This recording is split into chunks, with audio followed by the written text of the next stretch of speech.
Good evening, my friends. I hope you're all doing very well. Tonight we're going to be learning chapter 16 in the laws of Shabbat. We're going to be learning tonight all about the concept of having an open space on Shabbat, a large field or just a large open area, which is not necessarily a place where there are people roaming. It's not necessarily a public domain in the sense it's like a marketplace or a road where people are going through, but it's just an area which is an open field. How would it be possible, if it would be, to be able to carry there on Shabbat? So the Rambam begins off by saying that if you have a place which is enclosed, so you put an actual fence around it of sorts.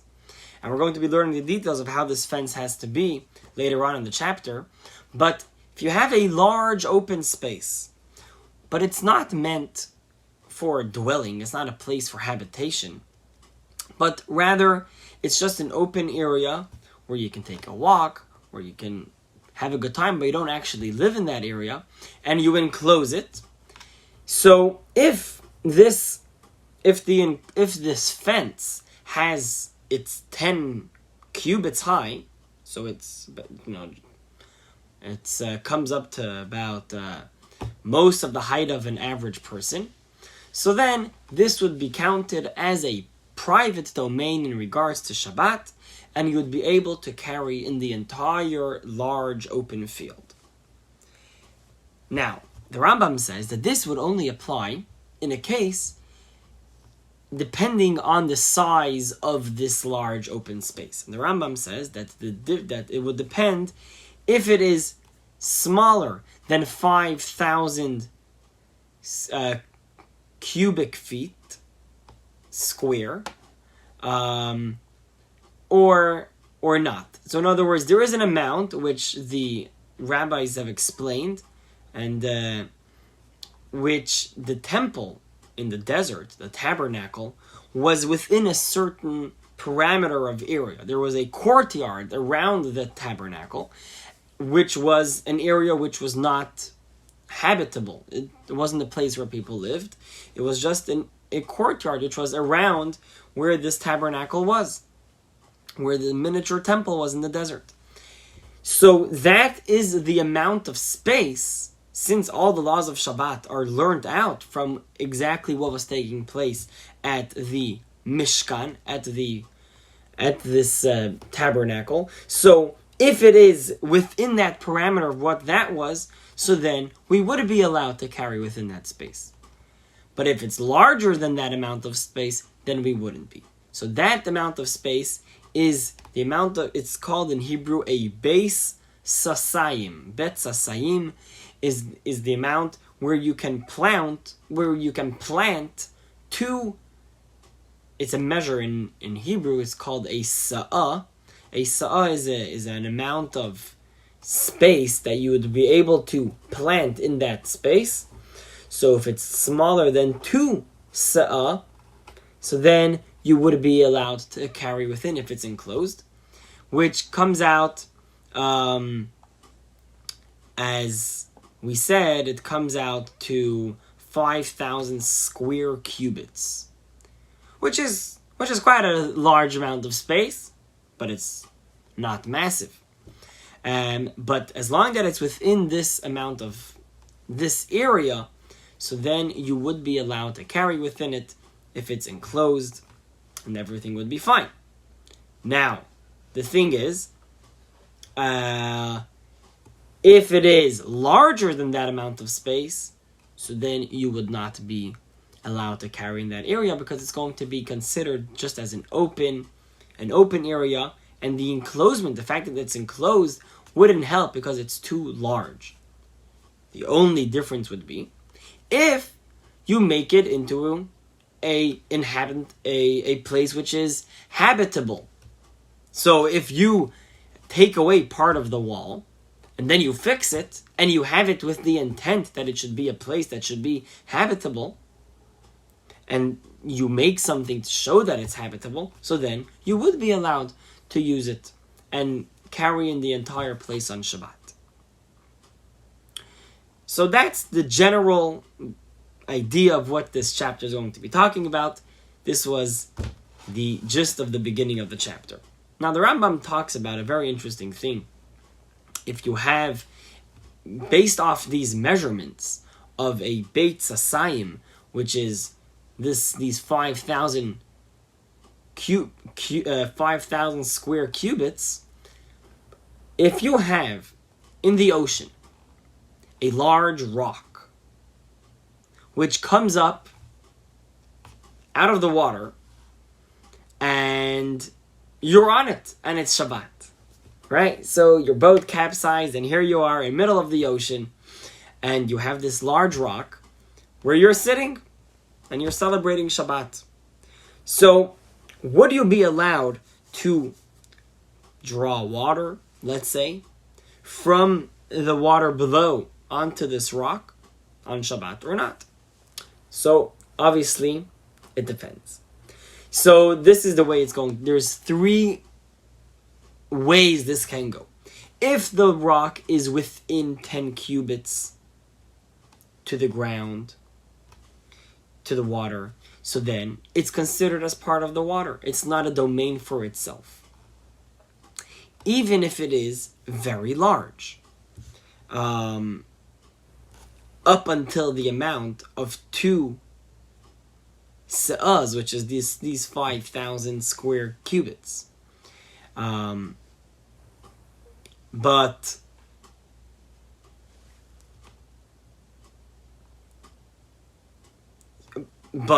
you are not actually not allowed to carry in this area because you're not, because it's too large. Since if it's above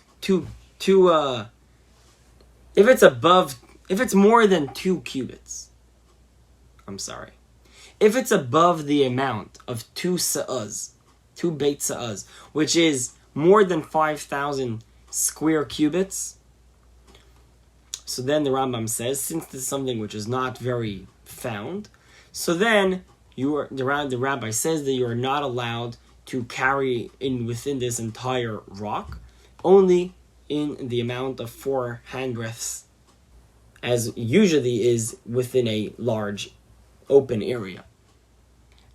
But you would be allowed to carry from the water into the stone, onto this rock. Now, if it was higher than 10 cubits, up until 2 beit se'ahs, up until these 5,000 square cubits, square cubits, then you would be allowed to carry within that area. So, in other words, the bottom line is like this. If you have a large rock, if it is 10 cubits high, and it's up to 5,000 square cubits in diameter and in its length and width, you would be allowed to carry in that place. It's a domain for itself, and you are not allowed to bring water from the ocean into it because you're taking from one domain to another domain. But if it's under 10 cubits, so then it is considered as part of the water, and you're allowed to lift water and throw something into the water.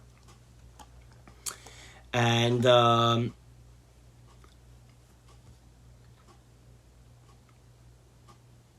if you have a large space, and it's a very, very large area, it's more than these 5,000 square cubits, but it is made for a place to be lived. It's a place that is, and it was enclosed for the sake of habitation. So this is, if this area was, if you planted in that area, it was sown, and so then this would be counted as a garden, and you would not be allowed to carry in that space. And I'm going to explain in a moment how this works. If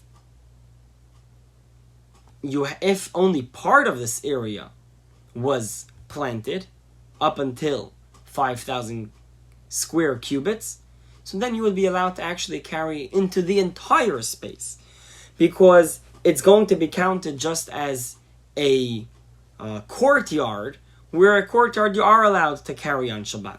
If it's part of a house, it's the courtyard of the house.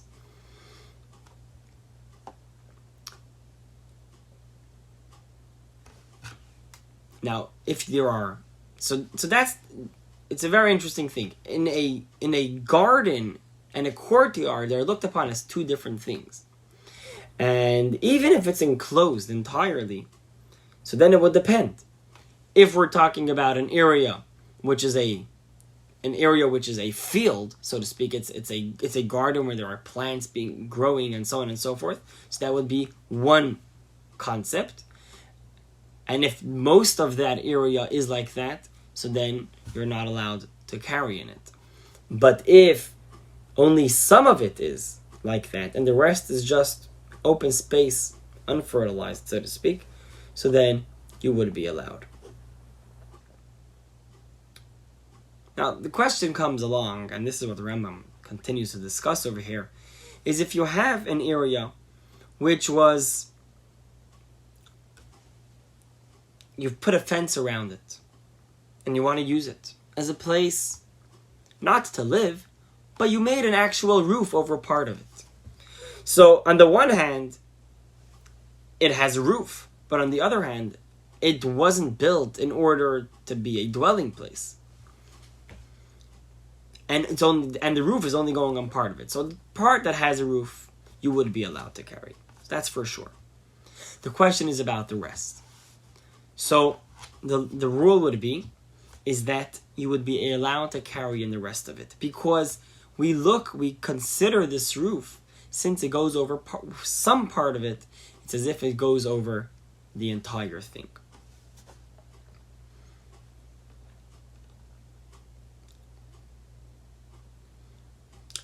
So now if you have a space which is larger than the area of 5,000 square cubits, and you want to fix this, and you want to split it up somehow to make it into an area that might be split into two for Shabbat, and then it would become, each area would become less than these Beit Sa'az, these two Beit Sa'az, these 5,000 square cubits. In other words, it's a place, let's say it's 8,000 square cubits, and you want to put a wall up in the middle, or somewhere along. Or if it's, maybe it's 5,500. So you want to put a wall just in the beginning of the area, towards the beginning, and to split it up. So that would work. In other words, if you make a type of wall in between, so then you would be allowed to carry in each one of them. And this wall that we're talking about has to be an actual wall. It has to be something that, either you put cement, or it's able to stand on its own. It should be a real wall of sorts, but that it should be able to stand. It doesn't need to have support from something else to hold it up. Or if it has cement, so then even if it does need to have something to help it stand, but if it has cement, so then it's considered as a more permanent wall.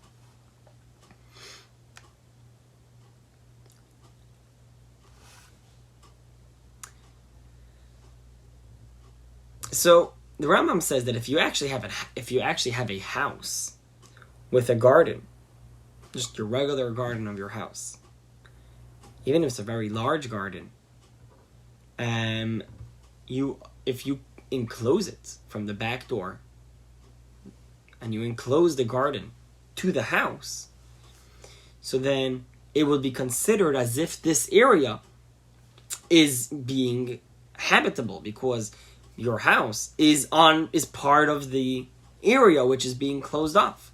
So then that would be allowed.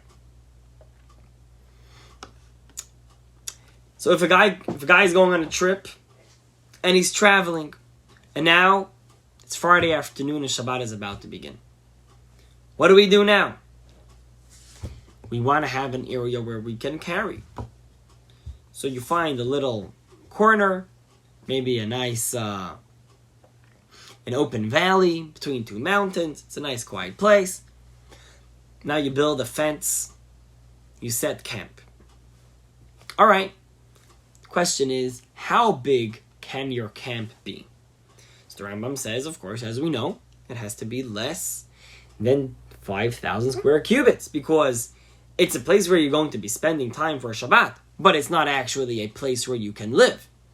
It's no house. You're in the middle of traveling. So it has to be less than 5,000 square cubits. But what about if it's 3 people? So if it's 3 people, then it's considered already a caravan. A caravan of people traveling is already different than just 1 or 2 people traveling. And therefore, if they're going to set camp, so then it's considered as a caravan, which is setting camp, which is considered as a place of living. So then if they can enclose however much space they want, even if it's more than 5,000 square cubits. As long as they are going to be able to use all of the space and they put stuff out, various vessels that within all the 5,000, every area of 5,000 square cubits. So you have one area of 5,000 square cubits has to be some vessel of use, and then the next area of 5,000 square cubits has to be another vessel of use, and so on and so forth. And all, if they have 20,000 square cubits, so then in each area of 5,000 need to have at least one vessel to show that this is an area where they're using.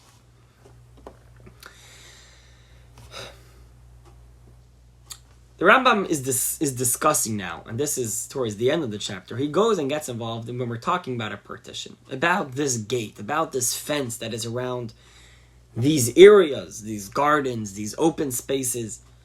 What type of fence are we talking about? So he says that any partition that cannot stand in the face of an ordinary wind is not considered a significant partition. It's not a real partition. It's not a real fence, because it can't even stand on its own. A little wind breeze comes and blows it off. That's not counted. So to also, if it's something which is just for beauty, it's a fence, but it's not actually here to make a partition. It's just here for a piece of art. That also doesn't work. Also, a partition which is only constructed for the purpose of modesty is also not considered a significant partition. But rather, it has to be something which is put up in order to be a partition, to separate between 2 areas, and it has to have at least 10 cubits high, which is about 3 feet, give or take. And that's the way it has to be. Now, when we're talking about this area that is enclosed, we have to make sure that there is more partition than space that is not partitioned. There is more fence than non-fence. So if you have a full box of space, right? If this is our partitions, this is the area, and only 3 sides are closed and 1 is open, so then it still is going to be fine. As long as this top row is not more than 10 amot wide. In other words, it's not more than about 15 feet, which that would be considered as an entrance, so to speak. But if it's within the amount of 10 amot, of 10 handbreadths, so then that would be considered as an entrance, and that will be fine. But even if you have a fence all around, but there are portions of the fence missing all around, and in the end you actually have more open space than the amount of fence that you have, so that's a problem, and it's not going to work. And therefore, either you make them into doorways and it's an actual doorway, as we'll talk about in a moment, or you make sure that most of it is closed off.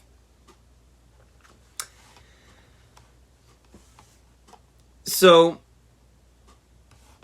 and before we go into the way the doorways work, he says that if, let's say we're using a bamboo to make this fence, so we put in one bamboo stick, and then another one, and then another one, and another one, many bamboos. So the Rambam says there is one way, there's one loophole, so to speak, where you would be able to have more space that is non-fenced than is fenced, and it would still work for Shabbat. And that would be in a case where you're using these bamboo sticks and you put them within 3 cubits of each other. So if you have one here, one stick here, then you count 1, 2, and a half, and then you put the next one, and then you continue 1, 2, and a half, and then put the next one. So it's less than 3 cubits, which between each stick, each part of the partition, and you go all around and you make this partition, you make this fence. Even though technically there is actually more space open than there is space closed, because only every 2.5 cubits you have one stick. But still, since these sticks are within 3 cubits, they're considered as they're connected to each other. And since they're all within this space, so they're all considered as if they are connected to each other. So it's a halachic loophole, so to speak, in order to make an area where you can have this area enclosed for Shabbat to be able to carry. And all of these numbers that we're talking about over here, by the way, just for the record, and the Rambam mentions this right over here, he says all of these numbers that we're talking about, all these measures, are part of the oral transmission that was given over, the tradition that was transmitted from Moses on Mount Sinai. So it's not that the Rambam made these up. It wasn't made up in the Talmud. No one came and made these numbers up. This came from Moses, right? And it came off Mount Sinai. And he explained the Torah and the way the laws of Shabbat work. These numbers came along with the explanation of how Shabbat is meant to be kept. So that's just in general. There's a lot of different measurements and numbers and sizes and things. All of these are specific. Moses said that they should be in this specific way. So now let's talk about a doorway for a second. And the Rambam continues on over here. And he says, if we're talking about a doorway on Shabbat, a doorway needs 3 elements. 1 post on one side, another post on the other side, and a post on top. This is a doorway. A doorway that doesn't have these 3 elements is not considered a doorway. So if it's only 2 sides, 2 posts, but there's no third post, that's not a doorway. If it's 1 post on the top, on the side, and 1 post on the top, but there's no post on the other side, that's also not a doorway. So that's a doorway. The Rambam says that the top post doesn't actually have to be connected to the side posts. It could actually be, if for whatever reason it's higher up, that's also fine. But it has to have these 3 components. And even if you make a round doorway, which technically then it doesn't have sides and a top in the same way, that's okay. As long as you have 10 cubits that are in the height of it going up, that's fine. So in other words, a doorway has to be at least 10 cubits high. And even if it's round, if you have that 10 cubits that is going up, then it's going to be okay. And you can make this wall with anything. You can make it with vessels. You can make it with food. You can make this wall with people. You can make it with animals. Whatever it is. As long as they are bound to their place, they're not going to move around. So then you're allowed. Then that could be a wall. So if you use just a regular vessel, that's fine. It's not going to go on. It's not going to move away on its own. But if you're using a person, you actually have to connect them to that area so that you shouldn't just walk away and the wall will disappear. So that's a very interesting thing. But humans, people, are allowed to be that wall for Shabbat. But here's the catch. The Rambam says, so you're allowed to make a wall of people on Shabbat, a partition made out of people, as long as the people who are the partition don't know that they are a partition. So this is the humor of Jewish law. So you're allowed to use people as a partition on Shabbat to enclose an area as long as those people themselves have no idea that they are being used as a human partition, as a human fence. And the person who is going to be using it can't be the one to set it up. More so, not only can't he set it up, he can't even know that it was set up for him. So in other words, it has to be someone else who set up these people. Now comes along someone is like, hey, there's a whole area of people that are standing connected one to another, and they've enclosed an area. Now we can carry within here, and we can then carry. But if they find out that they are the gate, that they are the fence, now you can't use it anymore because they know that they are the fence. But even if there was a fence that was built on Shabbat by mistake, you're actually allowed to use it as a fence on Shabbat to carry within it. If it was done on purpose, or